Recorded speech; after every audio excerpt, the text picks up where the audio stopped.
Pode começar. Bom, boa noite a todos. Hoje quem vai apresentar é a Maíra. Então, à vontade, Maíra, para apresentar tudo. A Sara e todo mundo. Obrigado. Sarah, is that okay if I speak in Portuguese to introduce you? Or you want me to introduce you to yourself? I think I know myself a little bit. Go ahead. Portuguese, of course. Ok, thank you. Então, boa noite todo mundo. É com muito, muito carinho, com muita honra que a gente recebe hoje a nossa querida professora Sara Bowen, aqui para fechar nosso ano desse ciclo de palestras Mindfulness em Debate, né, que é coordenado pelo Itamar, organizado aqui pelo Meditanepsis, né? Então, essa é uma proposta que a gente tem de conseguir levantar o tema, discutir sobre mindfulness, os diferentes aspectos de mindfulness que acontecem, né? E a professora Sara é uma pessoa muito especial para a gente, algumas pessoas aqui conhecem, né? Então, ela até viu dos rostinhos. Ela que criou o programa de prevenção de reatividades baseado em mindfulness, né? Originalmente, o programa Prevenção de Recaídas Baseada em Mindfulness, o MBRP, e ela veio para o Brasil por 3 anos, então 2013, 2014, 2015, na verdade 4 anos, 2013, 14, 15 e 16, né? Então a gente conseguiu, nosso grupo conseguiu um projeto, né, com financiamento para trazer ela para o Brasil, para que a gente pudesse fundar o Centro Brasileiro de Pesquisa e Formação em MBRP. Então ela treinou a gente para treinar outros professores, outros facilitadores. Ela é nossa grande amiga, nossa grande mentora, né? Ela está sempre em contato com a gente, nos orientando, nos guiando, nos alegrando, nos ensinando. Assim, eu só tenho gratidão aqui por ela. Então, acho que é isso. Agora eu vi alguns outros rostinhos chegando, inclusive a professora Ana. Aí, antes da gente começar mesmo, eu não sei se Ana ou Emérita também querem falar alguma coisa.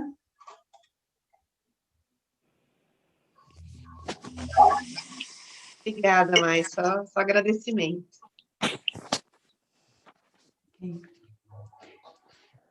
Também dizer que estou feliz de ver vocês aqui. Muito tempo não consigo acompanhar as atividades do grupo e feliz de ver a Sara também. Hello, Sara!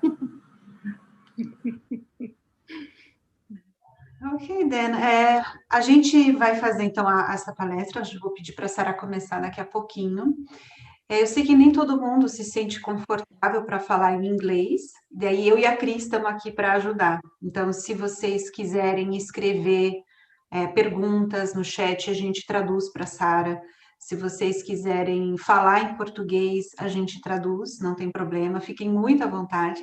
Mais importante é que todos possam aproveitar bastante, todos possam curtir, aproveitar e, enfim, né? Acho que é isso, tá bom?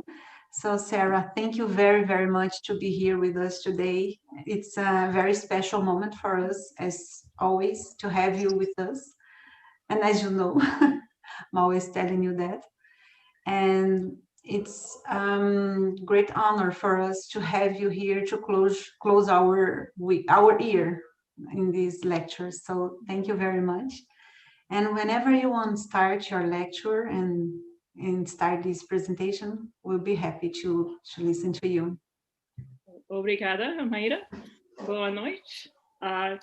The rest is in English.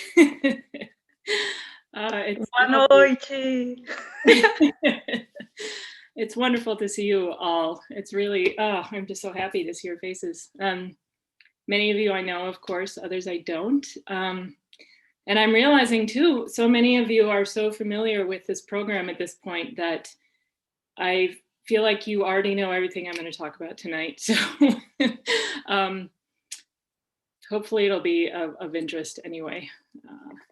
So I'm going to share my screen here so I can use some slides.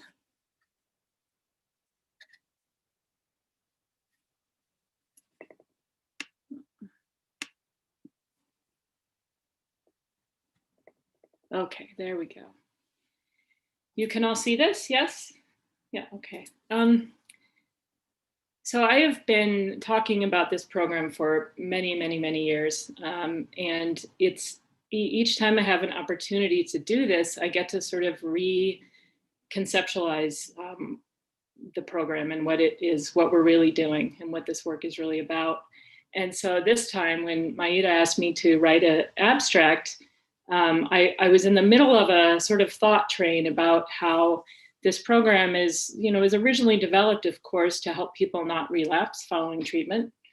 But in a bigger picture, it just feels like it's about so much more than that to me. It's much more about helping people find their own way towards freedom and not being caught in these kinds of behaviors that really can feel like a prison to so many people.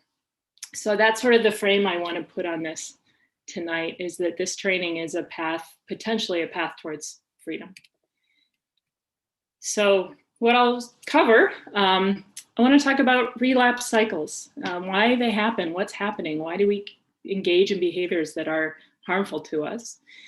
Mindfulness, you're all very familiar with what it is, but we'll talk about it one more time. What is it, and how is it related to behavior change, and how is it a pathway towards freedom?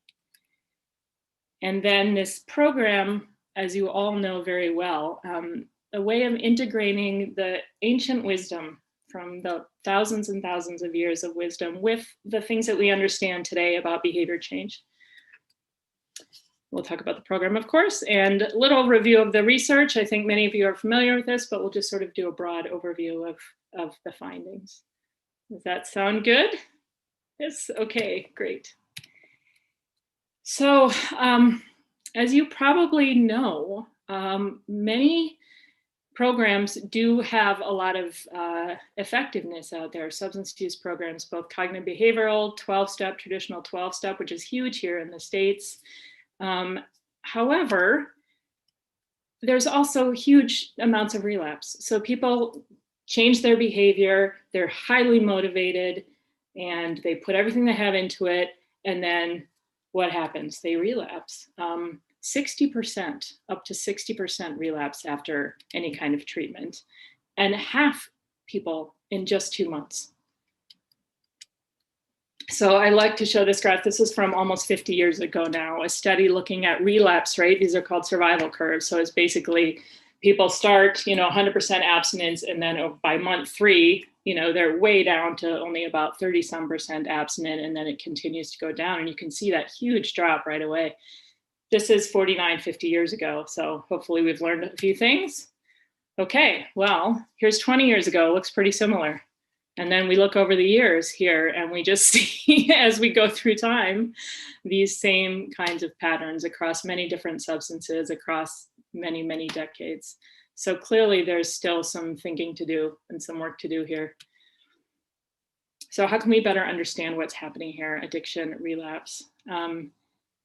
And I'm speaking here, of course, about substance use, because that's where my work and many of your work has been. And this, of course, applies to any kind of behavioral cycles that people get stuck in, whether it's substances, food, violence, aggression, any of those kinds of behaviors that are self-destructive. So how does this form? Initially, usually in substance use, there's something that that instigates use. Oftentimes it's a social event, let's say a party or something, and this leads to a behavior. Everyone's drinking, sure, I'll have a drink. And then it's rewarding, it's fun, it feels good, that was great. This is a positive reinforcement, right? We do something and it gives us something lovely. However, over time, as we know, with addiction, oftentimes this actually shifts, and it's no longer to have fun. It's no longer a pleasurable experience. It's really becomes just a way to feel normal. Like if I don't have this, I feel horrible. And engaging in this behavior is just a way to relieve this incredible discomfort. So it really shifts. And this is what we call negative reinforcement. So doing something in order to get rid of an aversive experience. So I feel horrible until I do this thing, and then I just feel okay again. I don't feel great, I feel okay. And then that combined with the tolerance that often happens with substances, where our sensitivity to the rewarding effects of the substances decreases we need more to get that same effect. So now I don't even feel great when I use, and I have to use more to even just feel okay. And oftentimes this trigger that used to be external now becomes internal. So now when I don't feel great, either physically or I don't feel good about myself or something's happening in my mind that I'm not comfortable with, that becomes a trigger. And what we know from research is that the primary reason that people state for relapse is that it's an internal trigger. They're feeling something they don't want to feel. And they're going to use a substance to make it go away. I think this is beautifully described by a client who said, I am a trigger for me. The constant chaos in my brain is my trigger. I want to be able to chill, relax. But the second you're not chill, you're back to chasing or using. So this really describes this cycle quite perfectly. And then, of course, somebody uses, they've been trying not to. They go through physical withdrawal, they have shame, they have thoughts like I'm a failure. All these things start happening that we call the abstinence violation effect, which then in turn, of course, is another internal trigger for use. So we can see how this cycle is very difficult to break out of. So mindfulness. How many definitions of mindfulness have you seen or written or heard or spoken? Me too. I think that the way I like to think about it now is very simple, sort of two parts. Is this paying attention to what's happening in the present, and also the quality of the attention or the relationship to what's happening in the present. So even more simply said, what's happening right now, and how am I relating to what's happening? So this is an original article from my mentor, Alan Marlatt, from 2002, where this is sort of one of the first articles that he wrote about maybe we should start integrating mindfulness practice and mindfulness training into addiction. And this one piece that sticks with me from this article is he says, mindfulness is essential to understanding how the mind behaves and how thoughts and expectations can either facilitate or reduce the occurrence of addictive behavior. In other words, this is an essential piece. And it's essential because it helps us understand what's happening. It's not that a therapist can come in and say, this is what you need to do, and I'm going to be the expert here. It's a way that we can become our own experts, and we can start understanding how our mind behaves. And through that understanding, we can begin to shift our behaviors.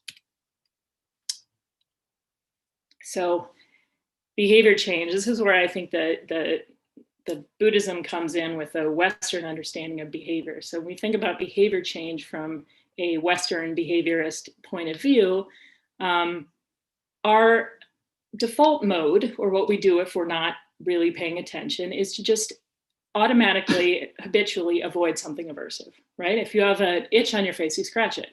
If you're not comfortable, you do whatever. If you're thirsty, you have a drink. We do things to feel better. That's just how we're wired, understandable. Mindfulness practice asks us to, rather than do that, sit right in the discomfort and notice what it feels like. And not stay there necessarily, but be able to have the ability and the flexibility to sit right in the middle of things that we usually push away and want to get rid of. Any of you who've sat in meditation know this very well.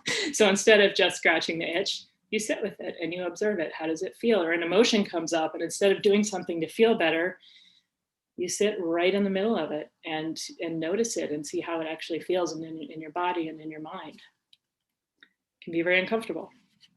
So this is really similar to when we look at Western psychology and approaches to behavior change. I'm not sure how prevalent this is in Brazil, exposure response prevention therapy. So oftentimes this is used for phobias, where you're asking your client to expose themselves to what they're afraid of, like say a spider. You gradually expose yourself to a picture of a spider and then an actual spider, but across the room, and then you get closer to the spider. And the response prevention part is you don't allow the client to engage in the typical behaviors to avoid that. So you don't allow them to close their eyes or run out of the room. Okay? And in the same way, this is what we're doing with mindfulness, is instead of exposure to a spider, it's exposure to what's going on inside of us, or interoceptive experiences and exposure. So it's the same process of repeated, prolonged attentional contact. So we're not touching spiders, but we're staying in contact with our emotions or our thoughts, whatever is arising. And also there's the response prevention piece where we're staying with that thing instead of just running and, you know, grabbing something to make us feel better, or turning on the TV or grabbing our phone or having a drink or whatever it might be.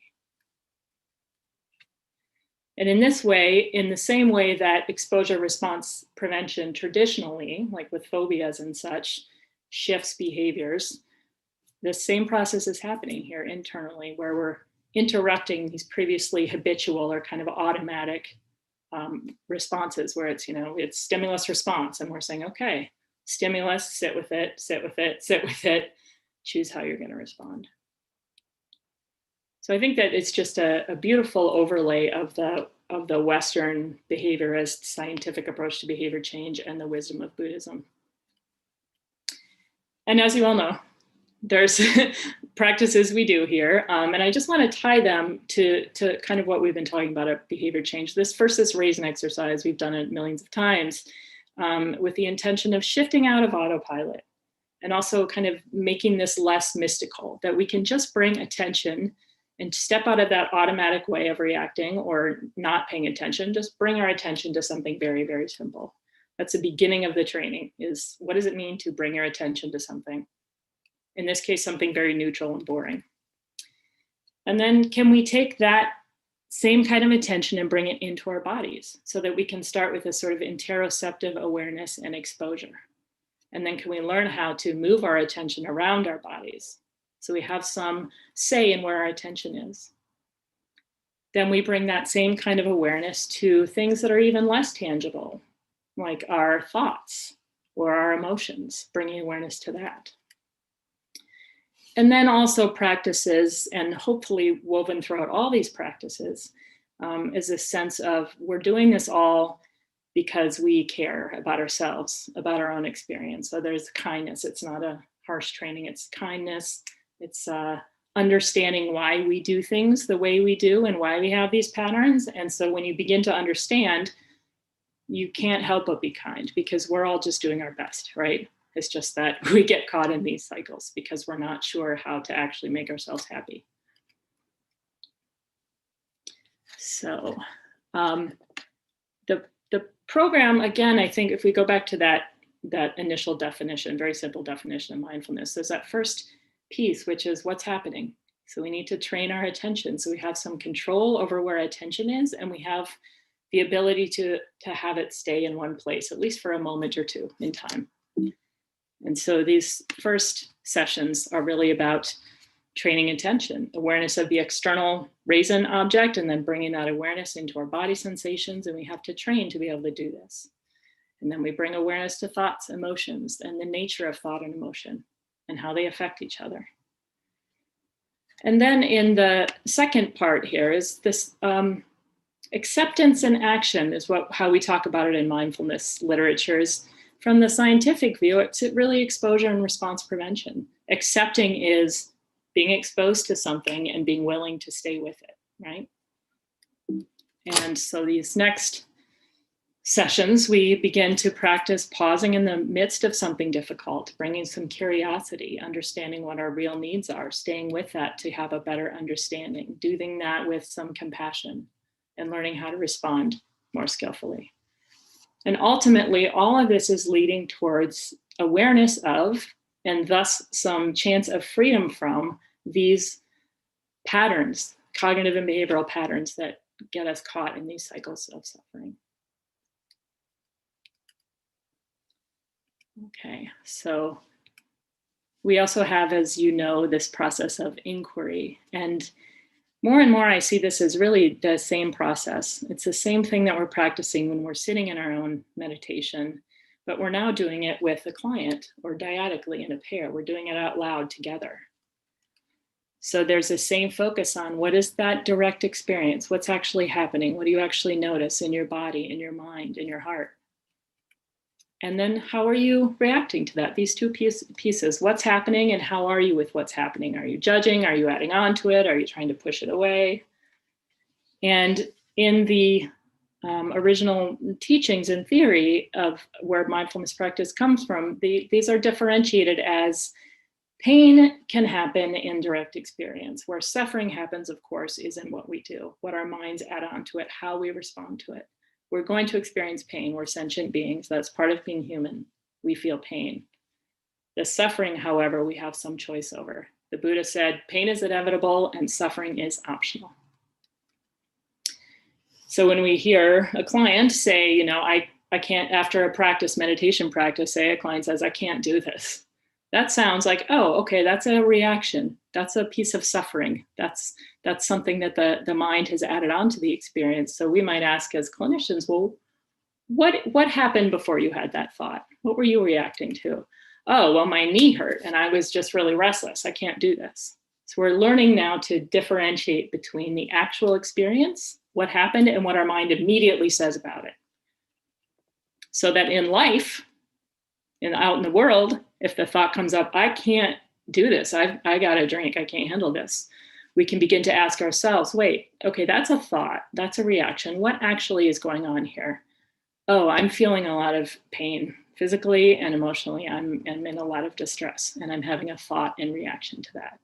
We can begin to help clients train themselves to be able to see these two layers and how this second layer is optional.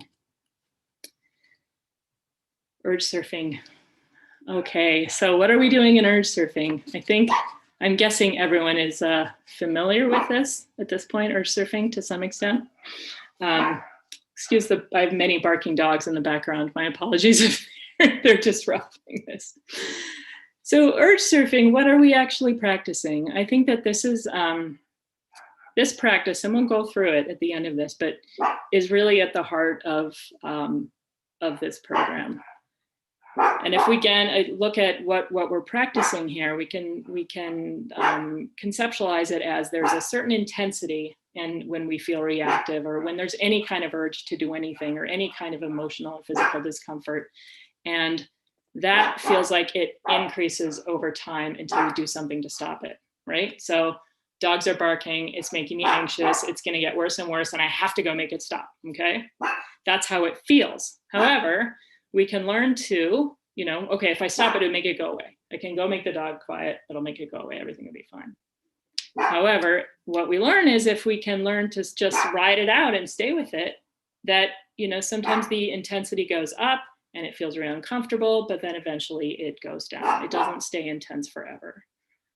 And if we think of this like a wave where we stay with this discomfort as it intensifies, we're riding it, we're staying in contact with it. This is that interoceptive exposure, right? This is being in contact with something very uncomfortable and in a way that's challenging, but still okay. And we use the breath oftentimes to stay steady. And then we learn that this naturally subsides, okay? And this is what in the Western scientific literature we refer to as habituation or extinction, right? Where the reactivity starts to go down and eventually it may even become extinct. And over time, also, we learn that we can do this. We have some confidence that we can do this, okay? I'm gonna let you read this quote while I quiet my dog. I will be right back. I don't know what's going on out here. Hey, buddy, come here. All right.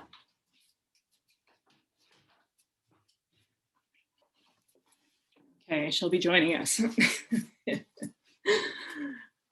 So this is what a client said in response to the urge surfing, which again, I love this quote. The clients say it a lot better than I do or than the science or data do. Before I would react to my emotions just because I had them, because I felt them. But after we did urge surfing, I noticed I can feel what I'm feeling and not react. So staying in contact with that feeling and that discomfort and learning to not react to it.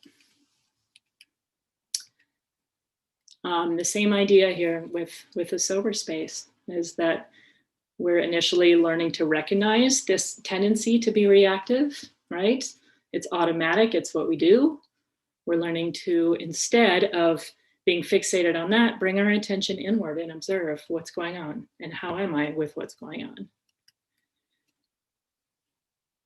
Again, here we've trained our attention. We can now unhook from that situation and just bring it to our bodies, to our breath, then expand back out and choose our response. Here's a newer practice I know many of you are familiar with, but was not in the first edition and is coming in the second edition that we've started doing that we call false refuge. This is a term from Buddhism, meaning that there are places that we often go to for refuge or safety or comfort that aren't actually real. They don't actually give us what we think we are going to get from them. And so we are asking people, what is it when you reach for something, whatever it is for you, food, alcohol, drugs, whatever it is you really wanting? It's not the actual thing, it's what you think that thing's going to give you, right? So if you think about what is it I really want when I go to the refrigerator and grab a drink or food or drugs or whatever it is, what am I really wanting? And oftentimes we'll get answers like peace, freedom, relief, escape, relaxation. Of course we want these things, right? These are very human. There's nothing wrong with wanting those things. The problem is, what do I end up with? Well, we often see the exact opposite. So we are trying to be free. We are trying to be happy. We always are. We're always trying to figure out how to be happy, how to be free, how to make sense of the world. That's not the problem. The problem is the thing that we go to is giving us a false promise. It's telling us it's going to give us something, and it doesn't in the end. Maybe it gives us a little bit of it, but then it lets us down. And so when we can start to see it this way, it's no longer, I'm a bad person because I keep going to this thing. It's that, of course I want these things, but what I'm reaching for isn't giving me what I really want. Just a much more compassionate way, I think, to see this. And then the intention is to bring all these pieces and all this awareness into life, right? Into, okay, let's plug this into a situation in our day-to-day life and see how it actually plays out.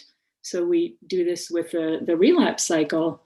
Is often, there's some kind of trigger and there's that initial conditioned reaction that comes up in us, whatever that might be. And usually we can't change that initial reaction. If somebody yells at me, I have a very physiological response to it. I get really angry, I might tear up, and I just really want to scream back. It's just what happens. So on autopilot, I believe these thoughts, I buy into all this stuff that's happening, and then maybe I react. Maybe it's a lapse, maybe it's whatever behavior it is. And then I have thoughts about how I reacted, and I feel really bad about myself because I'm trying not to react in that way anymore. So we have the absence violation effect.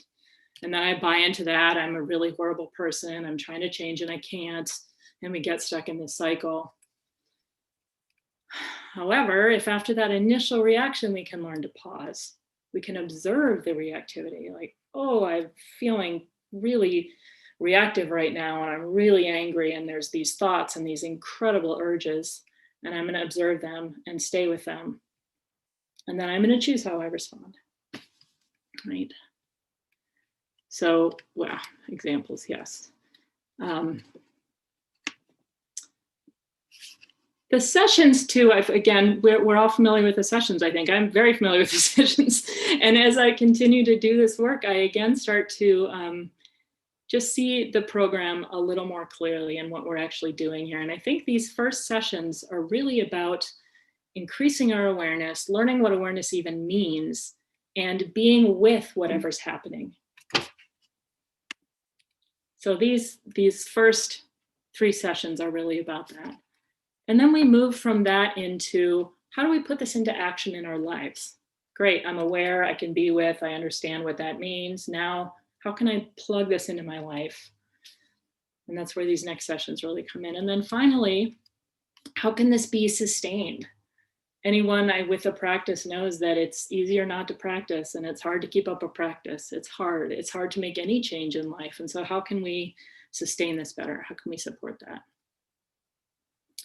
I think many of you are familiar with the research. I'm not going to spend too much time on this, but the main trial that we did, we had 280 some people, and they were part of an aftercare program. They were either an inpatient or intensive outpatient. This is a community treatment center. A lot of people had many, many challenges in their lives. I know many of you are working with similar populations where they were homeless or unstably housed. A lot of them had other illnesses happening, just very challenging lives. We randomized them to either MBRP or cognitive behavioral relapse prevention, or just the usual treatment that they get out in the community. And then we followed them up for a year at several different time points over the year.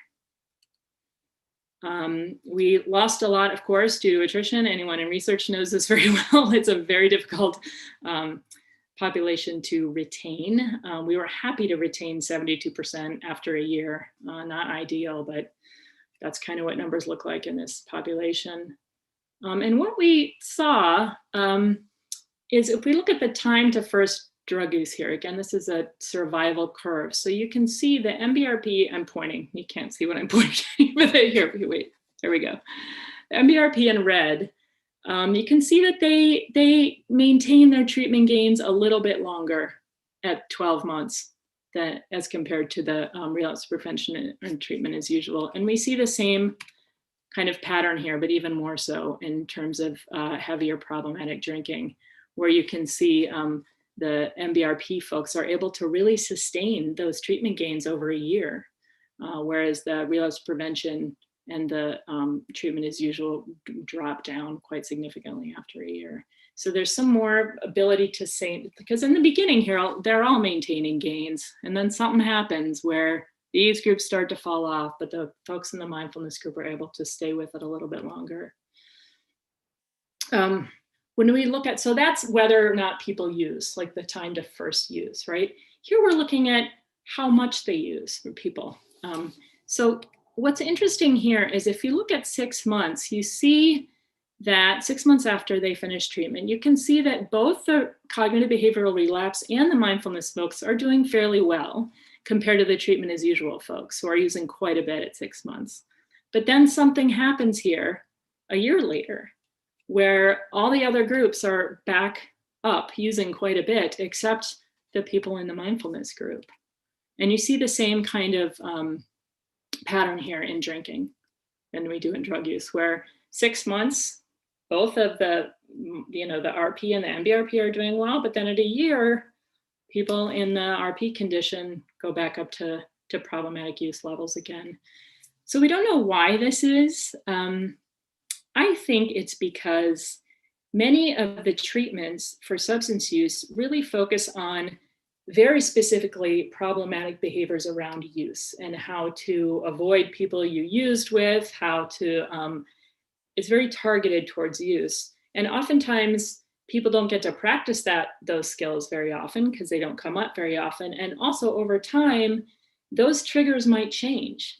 So right now, yeah, it might be that I need to learn how to say no to my drug dealer, but a year from now, maybe that's not the problem anymore. Maybe now it's more dealing with stress because I'm getting a divorce or something. In the mindfulness course, those skills, the mindfulness skills are applicable to anything because we're working on our internal experience and reactivity to whatever happens out there. So instead of focusing specifically on situations, we're focusing on our reaction to situations.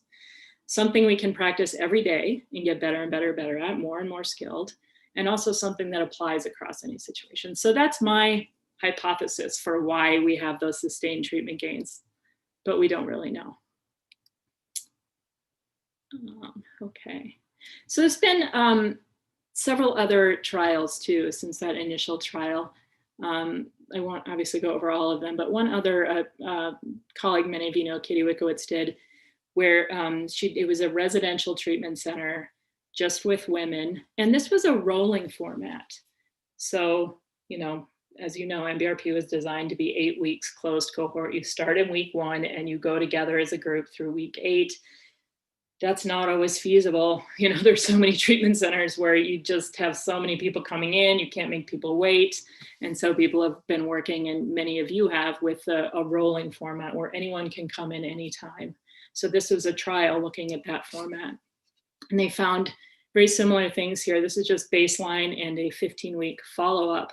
And as you can see here, we have in the relapse prevention group, use goes up, both alcohol and drug use, and in the mindfulness group, it goes down. So how is this happening and why is this happening?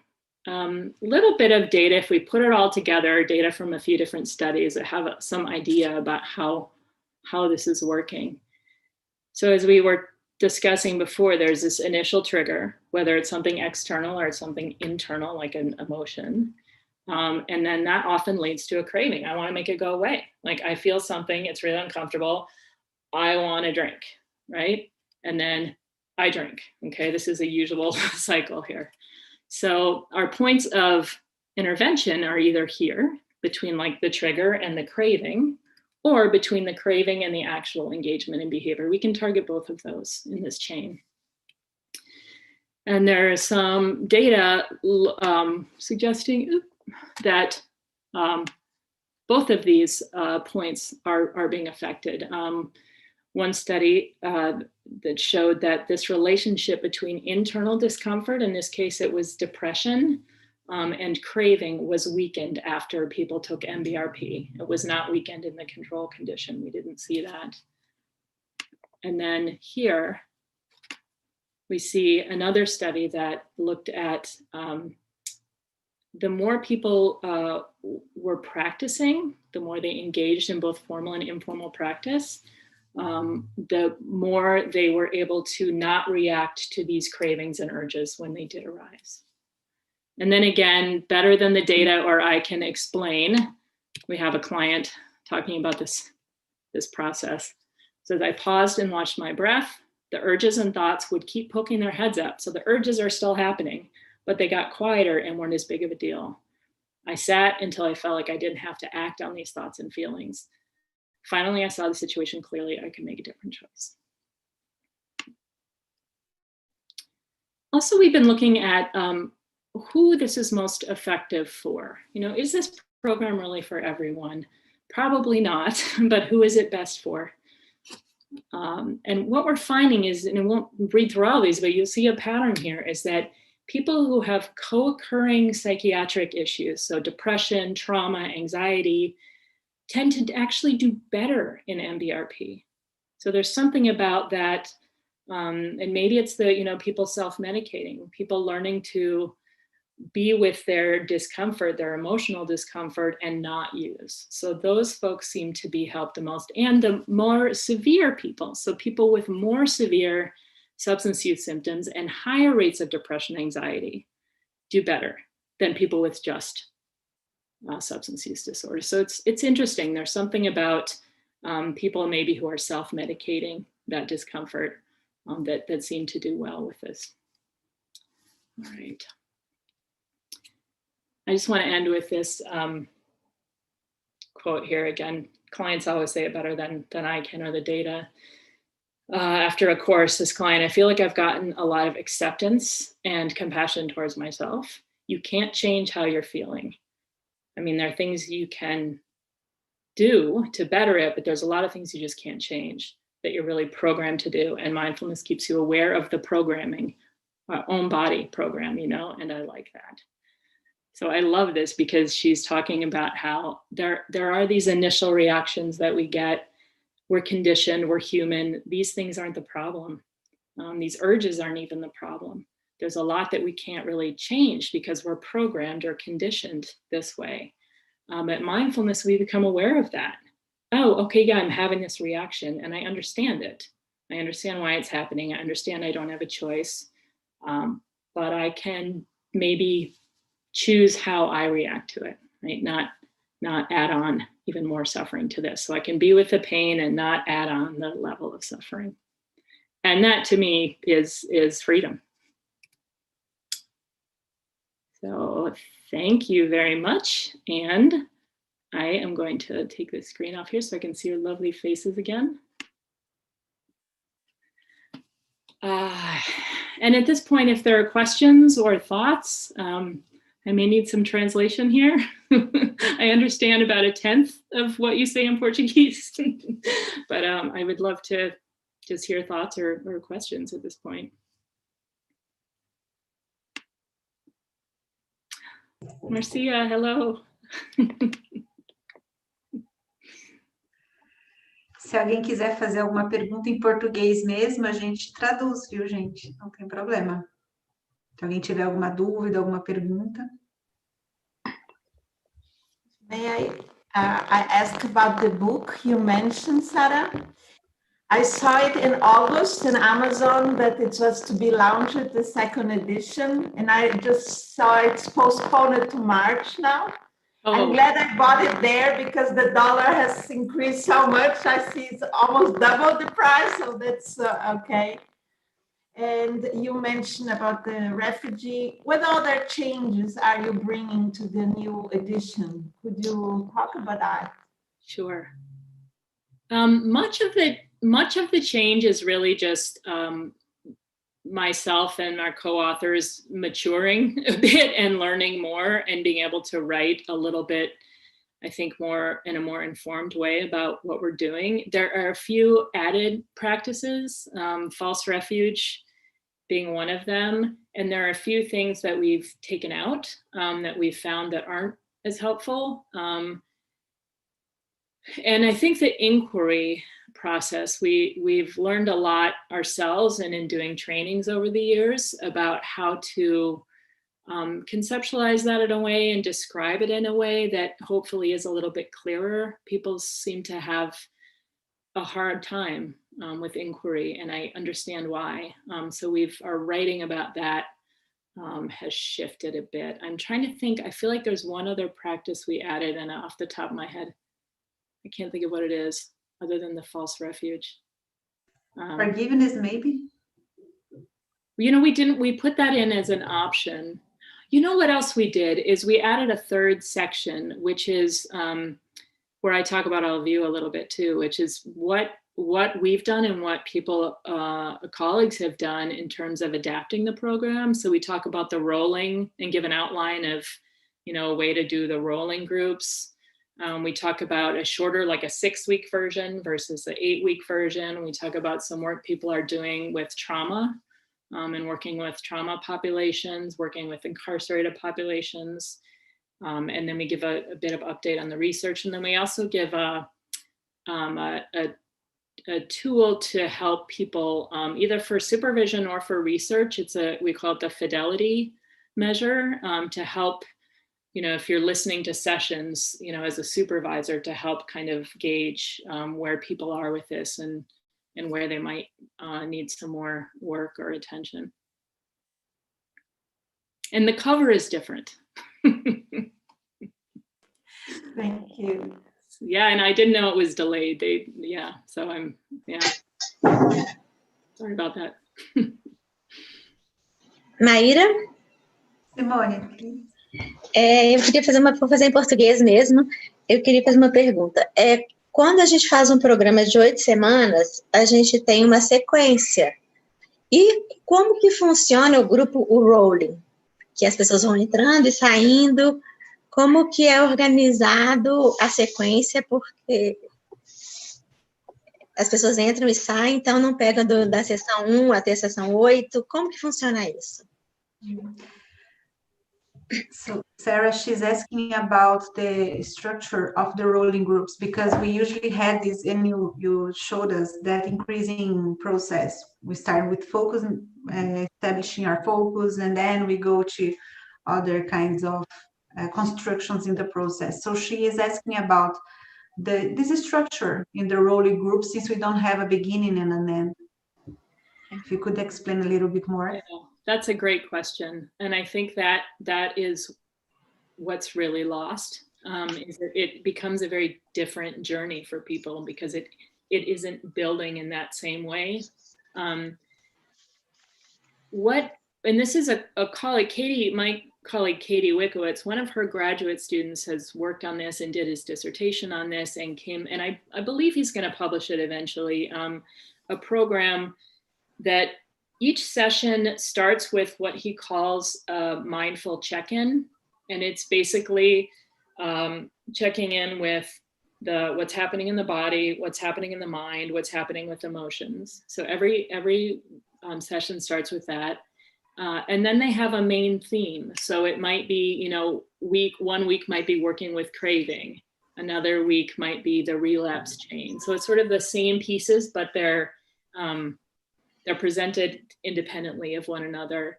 And every other session, they go over the sober space, because they want to make sure that everybody has learns that and has experience with that. And also repeating it every other week is not a problem. I mean, it can be repeated many, many times, and it's okay. So then one thing I like about the program is, most of all, it makes it makes it able to be implemented in a number of different contexts. The other thing I really like is that a lot of people who have been around for a bit longer, a lot of the clients can start telling the new clients what they've learned. So they get to kind of be in a different role. And also sometimes the newer clients will listen to them more than they'll listen to us. It's nice for them to hear from their peers, like, oh, no, there's something to this, and this is what I'm getting from it, or this is how I would explain, what the sober space is, or whatever it might be. Okay, thank you.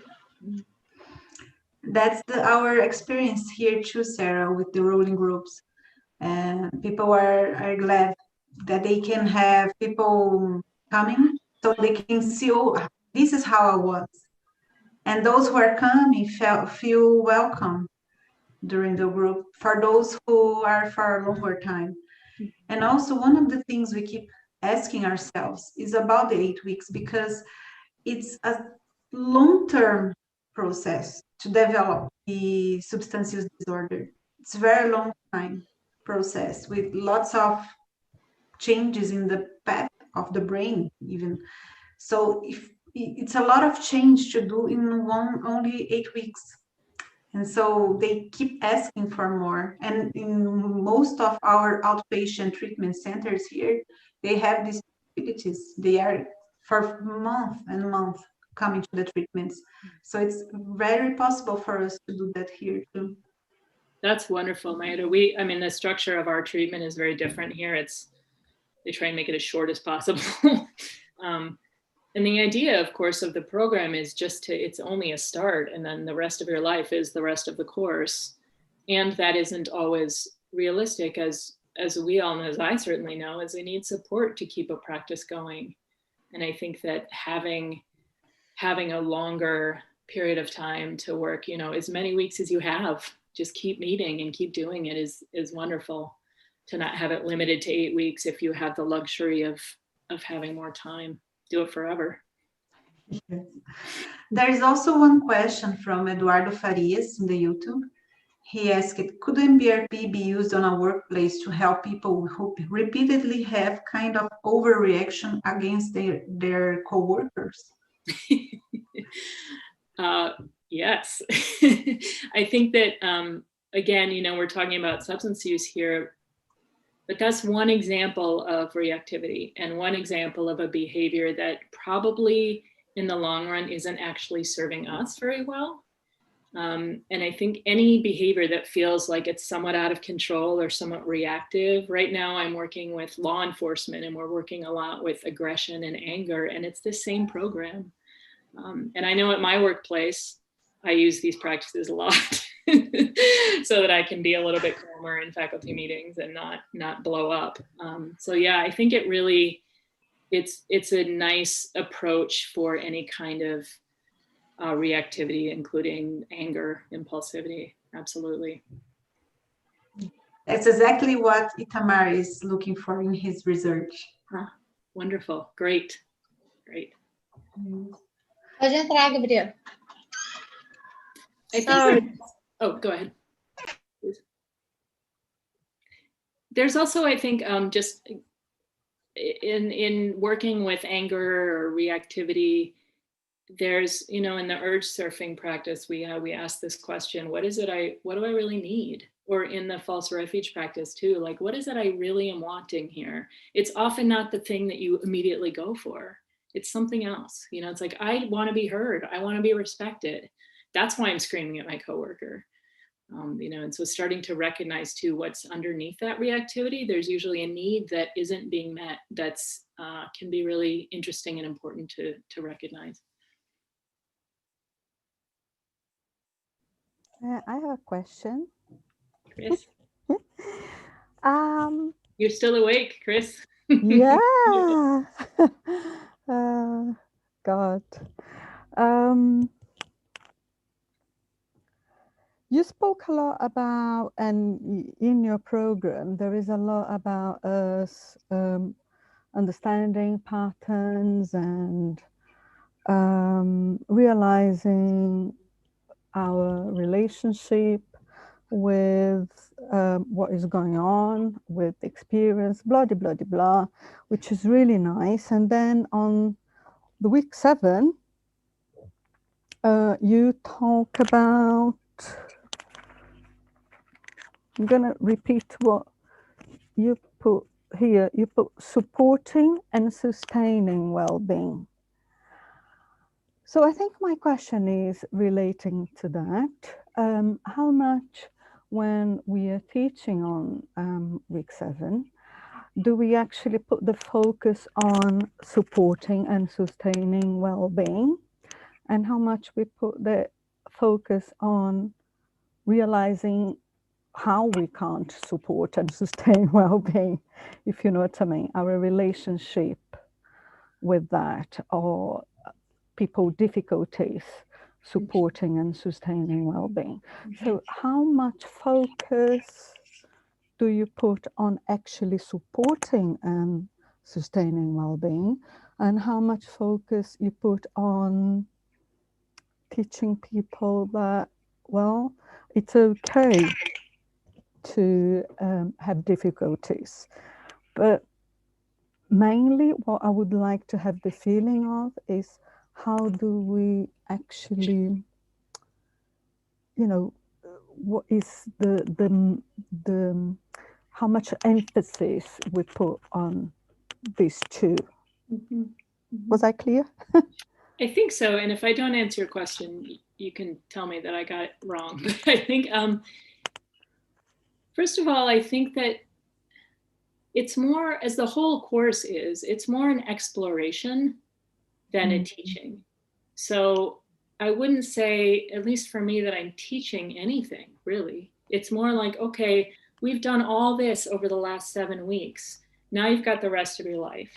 How can we support how can you support yourself, both in terms of practice, in terms of sobriety, if that's the goal, what's going to be helpful to you? And then there's some exercises to look at that. What has been helpful to you in the past? What might be helpful to you? And also, as you pointed out, what are the barriers? What's going to get in your way? Where are you going to fall down? So that we see ahead of time, like, it's not all just going to be uphill from here. It isn't. It's not going to be smooth sailing. Things are going to come up. Whether it's relapse or something else, there are going to be challenges. And recognizing those is important, because then when they come up, it's not a surprise. It's like, oh yeah, here's this thing. I knew this was going to happen. What do I need to do here? What do I need to do now? So I would say it's not like, okay, I'm gonna make sure that I'm supporting your well-being. It's more a conversation about how can we sustain this? How can you sustain practice? What do you think? What's going to get in your way? What does support look like for you? Do you have people in your life who feel supportive? Is your living environment supportive? If not, is there anything that you can do about that? What challenges do you think are going to be really difficult for you coming up in the future? It's more of that sort of exploration. Mm-hmm. Did I answer your question, Chris? Yes. Okay. It's just about linking the loving kindness kind of practice to the rest of the program, and I think you answered really well. You helped me a lot linking that, because otherwise it can be quite, I think, you know, why are we practicing this? Okay. Yeah. Yeah. So, yeah, and that needs to be clear for us. And then, you know, you can always ask, if you're not sure it's clear to the group too, I just like to ask rather than trying to explain it. You know, just say, hey, why are we practicing this? Why are we sitting around sending well wishes to people that can't even hear us? Why would we do this? You know, and see what their experience is of it. Yeah.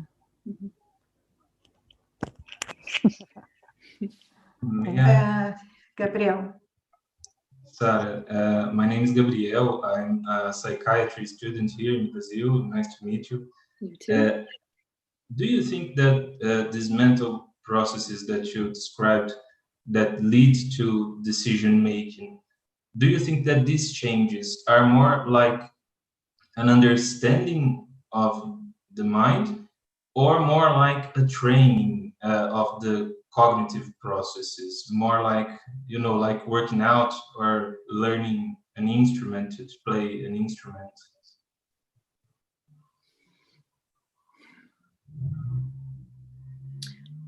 I would say that the awareness of it is what is the change. So that what we're practicing is just being able to see. I mean, the word vipassana, where this all comes from, means to see clearly, to see what's actually happening. So I think beginning to see all the things that are at play is the change. Now, once we see what's at play, other things start to change, but we're not training that part. All we're training is awareness. So it's like if you're trying to clean your house, but all the lights are off and you can't see, and you're trying to organize your house and figure out, you know, why you keep tripping over stuff, but you can't see, it's dark, and then you turn the lights on. And suddenly you're like, oh, that's why I keep tripping, because there's a big thing in my way on the floor, and that's why I keep bumping into that wall over there. I need to go that way instead. So we're not giving people the map for how to change, or even training how to change and step over this and go that way. We're really just training ourselves how to turn on the lights and start to kind of see the landscape. And then other things, natural, just change comes from that. We're going to shift our behaviors because we can suddenly see what's going on. I'm not sure that answers your question. Yes, let me know. Yeah. Yes, you did. I think it's both. Yeah. Thank you. By what you said, I asked if it's an understanding or more like a training. By what you said, I think it's kind of both. Yes, I think it is a training so that we can better understand. The training is attention. We're training our attention so that we have a better understanding. Because without that attention, we can't see what's going on. We have to be able to observe. And to observe, you've got to train your attention. So yes, it's both. Thank you. Yeah, thank you for your question. It's a great question. Itamar, I don't know about the time, if we have time for more questions or not. Ok, o horário tá tranquilo. Eu não sei se vai ter prática. O que você acha? Sim. Eu queria perguntar, Maíra, se tu puder traduzir. E acho que se puder traduzir depois a resposta também, te agradeço, para me ficar mais claro também. Eu quero, na verdade, saber o que a Sarah está estudando, o que ela anda aprontando nesse momento, né? E não sei, seja o projeto, seja o grupo, seja o que ela está se dedicando, que ainda para caminhar nesse processo aí, eu adorei o nome da palestra, né? De Mindfulness no caminho para a liberdade, assim, e não sei se foi ela que escolheu esse nome, ou falar um pouquinho de onde ela está levando isso, para que projeto, o que ela está se dedicando agora. So Sarah, she said that she loved the title of your lecture, and also she would like to know more about what are you doing, mainly. So in which projects are you involved now? So how, I think it's something like, what are you doing now with MBRP and research and like that? Let's see, the main research I'm involved in right now is actually working with law enforcement. You know, we have a huge issue, as I'm sure you're aware, recently, especially with violence and aggression in law enforcement here. So I've been working, we have a grant to work with officers. We randomize them to one of several groups, and one of them is much like MBRP. It's called resilience training, not relapse prevention, but it's a very similar program. And I work side by side with a police officer who is also a mindfulness trainer. And we originally, of course, in person, now it's all via Zoom. We do an 8-week course with them, and then we're following them up for a year and looking at a lot of their own experiences of trauma, depression, mental health, physical health. Officers are not oftentimes healthy people. They have so much stress. And then we're also looking at their behavior on the job, their excessive use of force or violence. So that's the main study I'm involved in. Also involved in several smaller studies. And then doing a lot more these days of training and consulting. So working with people on just being a support, like for their projects. I would like to do more of that. I don't need to do any more research projects, but I want to be a support to people who are studying and doing this work. Flor, você precisa que eu traduza para você? Não. Um pouquinho foi. Obrigada. Imagina. Você precisava. Tem mais alguma pergunta? Alguém gostaria de perguntar mais alguma coisa antes da gente seguir para a nossa prática? So, Sarah, maybe we can do a practice now.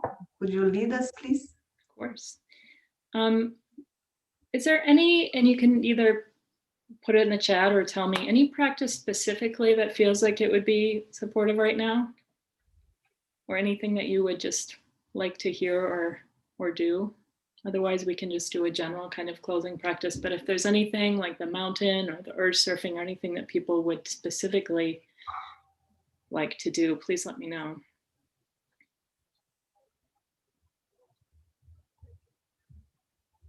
I love them all. We'll do them all. Maybe you can come and we can do a retreat again. I would love to. I would love to. That would be lovely. Maida, do you have a sense of, for this group, much better kind of what's loving kindness? Oh, okay. Yeah, I was thinking about loving kindness too, Marina. Okay, let's do that. Yay, yes. Merita says thumbs up. Okay. All right. So whatever posture is going to help support you in this practice. And again, posture is only a way to help support the qualities of mind that we're cultivating. So it doesn't have to look any certain way. Sit, lie, stand. But just give yourself a moment to settle in and finding in your body maybe a sense of feeling supported by the earth, the ground, and also upright, so that you feel just a natural sense of curiosity and life force in your body, however that is to you. If you'd like to close your eyes, please do so. If not, just maybe taking them away from the screen, letting them rest. And just for the start of this practice, seeing if you can allow your awareness to sink down into your body here. We've been talking and thinking, listening. Seeing if we can shift from all of that activity in the head and the mind into the body. Noticing how the body's feeling right now, how you're positioned.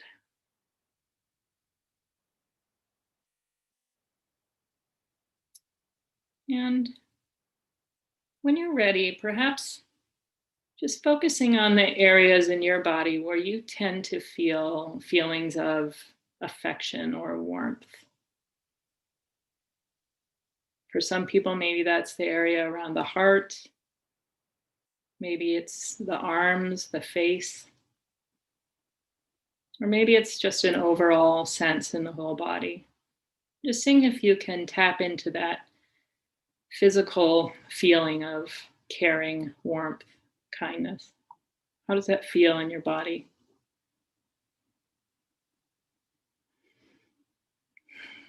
And as we do this practice, remembering that there's no specific way you're supposed to feel, there's no experience you're supposed to have. Just seeing what comes up for you as we do this practice together.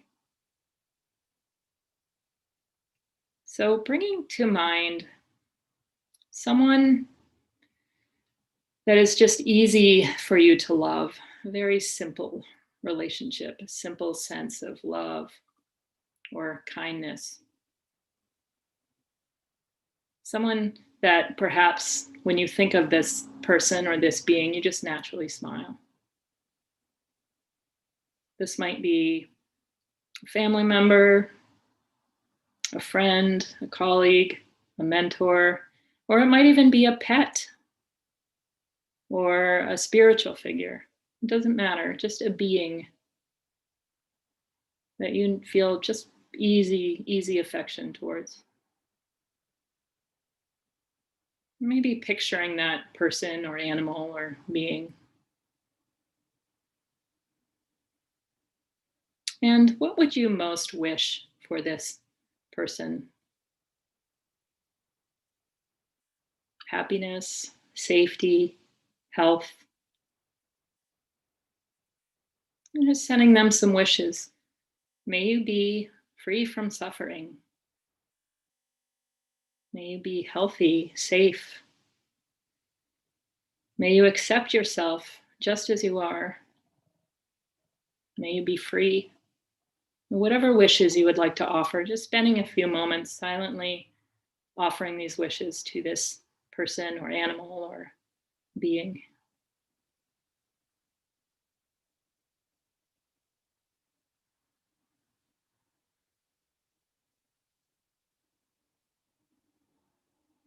Gentle well wishes. I wish you well. I wish you happiness, safety, health.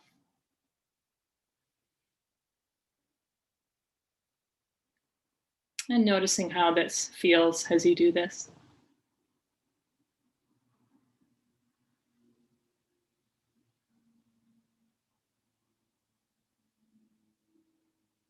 And when you're ready, you might imagine this being, whether it's an animal or a person or a spiritual figure, sending some wishes to you. Perhaps these same wishes, or what would this being most wish for you? Would they wish you perhaps happiness, freedom, safety, self-acceptance? Well, just imagining this being sending you some well wishes and feeling what it's like to receive those.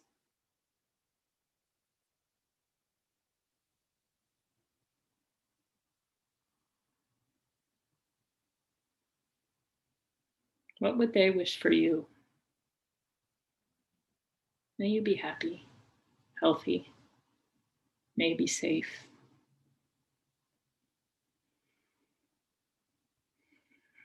And then when you're ready, allowing this being, this person, to either just stay with you here or they can go off to where they need to go. And now shifting to wishing yourself well. What is it like to send yourself these well wishes? May I be safe. May I be healthy and strong. May I be free from suffering and the roots of suffering. May I accept myself exactly as I am. Or whatever wishes you would like to send to yourself, repeating those silently.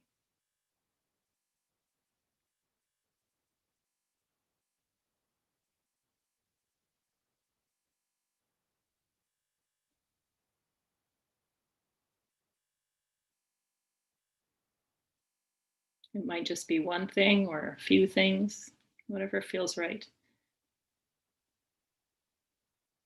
And just noticing how it feels to send these wishes to yourself.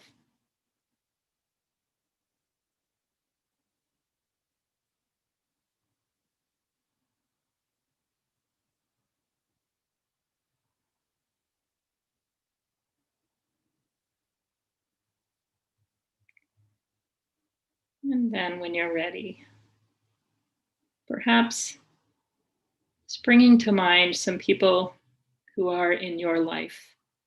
Maybe these are family members, neighbors, coworkers, people who you interact with on a regular basis.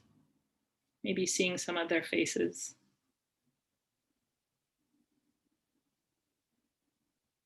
And extending some wishes to them. What do you wish for these people? May you be safe. May you be happy. May you be healthy. Whatever wishes you'd like to offer to these people who you interact with on a regular basis. What do you wish for them?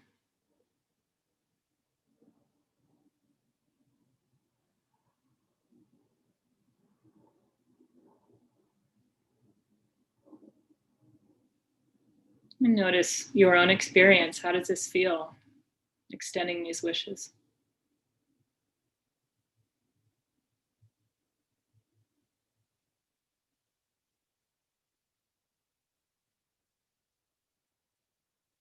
And then when you're ready, and if you'd like, perhaps bringing to mind some people who come to you for help, who need you, who rely on you. Maybe these are clients or patients. Maybe they're children, maybe they're students. People who are counting on you, people who need you. Maybe seeing some of their faces. Maybe it's one person, maybe it's several. And offering them some wishes. What do you most wish for them? May you be safe. May you be free from suffering. May you be healthy. May you accept yourself just as you are. Or whatever you would like to offer, just sending them some wishes.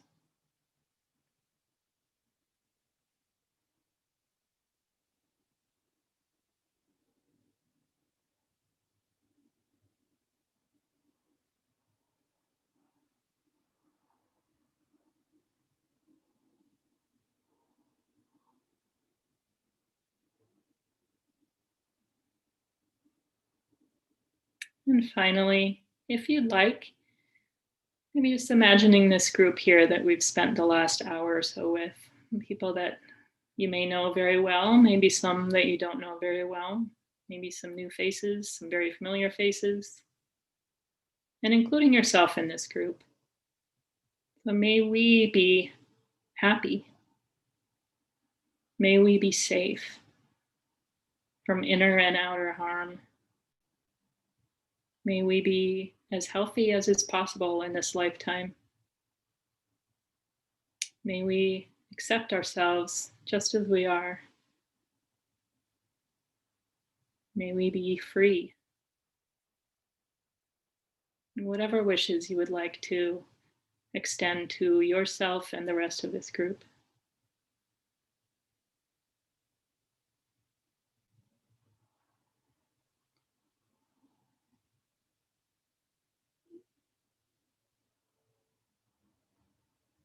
Either just resting there, or if you'd like, you might just for a moment extend to all beings,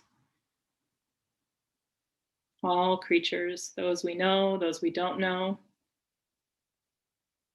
the ones close by, the ones far away, the ones who think similarly to us, the ones who we disagree with, the very young ones, the very old ones, all living beings. May we all be safe.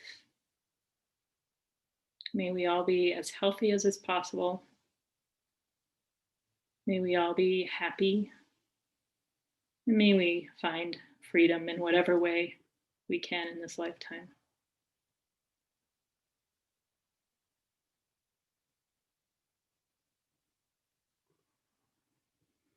And when you're ready, just shifting back to awareness of yourself sitting here, feeling your body, feeling the breath coming in and out of the body. Just noticing whatever is in your experience right now, how your body's feeling, how your heart's feeling, how your mind is feeling.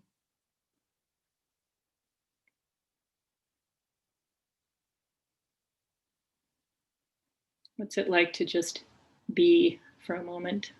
Nothing to do.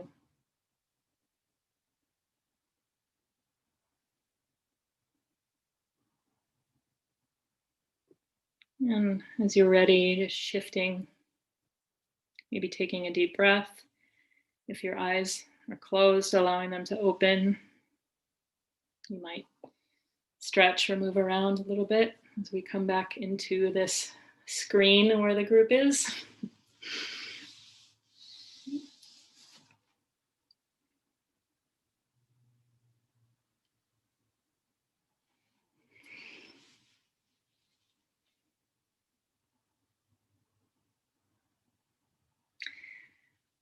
Thank you all so much. I knew this would be great, but I didn't realize just how sweet it would be to see you all. So thank you.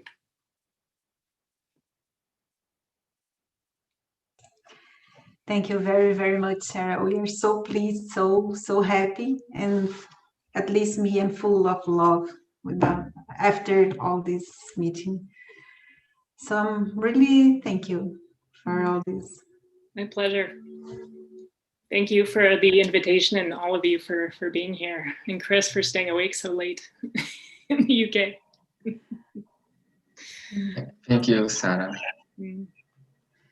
And I think that's it. Acho que é isso, pessoal. Agradecemos bastante. Assim a gente encerra o nosso Mindfulness em Debate de 2020. A gente ainda vai ver certinho quando a gente retoma.